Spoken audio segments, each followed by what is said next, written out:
بسم اللہ الرحمن الرحیم۔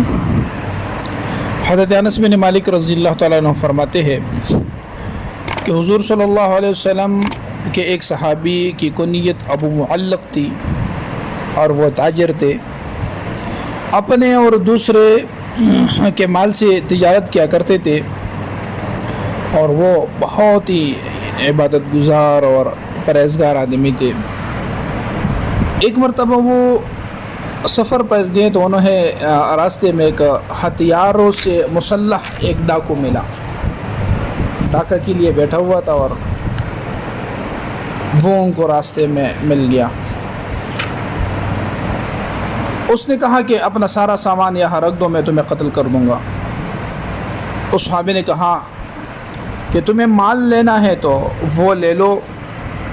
ڈاکو نے کہا کہ نہیں، میں تمہارا خون بہانا چاہتا ہوں۔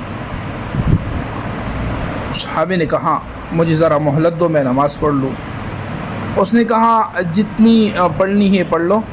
چنانچہ وہ صحابی نے وضو کر کے نماز پڑھی اور یہ دعا 3 مرتبہ مانگی۔ میں انشاءاللہ دکھاؤں گا آپ کو کہ یا ودود المجید یا فعال لما یرید اسألک بعزتک التی لا ترام وملکک الذی لا یضام وبنورک الذی ملأ ارکان عرشک ان تکفینی شر هذا اللص یا مغیث اغثنی۔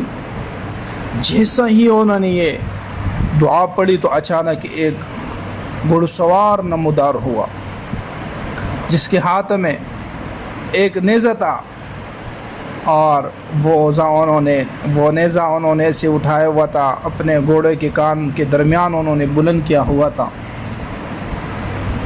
وہ جیسے پہنچا اس نے اس ڈاکو کو مار دیا اور قتل کر دیا۔ پھر وہ اس تاجر کی طرف متوجہ ہوا۔ تاجر نے پوچھا تم کون ہو؟ اللہ تعالیٰ نے تمہارے ذریعے سے میری مدد فرمائی ہے۔ اس نے کہا کہ میں چوتھے آسمان کا فرشتہ ہوں۔ جب آپ نے پہلی مرتبہ دعا کی تو میں نے آسمان کے دروازوں کی کڑکڑاہٹ سنی۔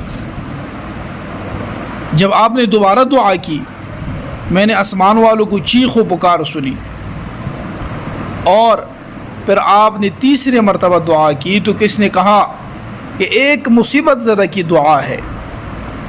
میں نے اللہ تعالیٰ کے بارگاہ میں عرض کیا کہ اس ڈاکو کو قتل کرنے کا کام میرے ذمہ لگا دے۔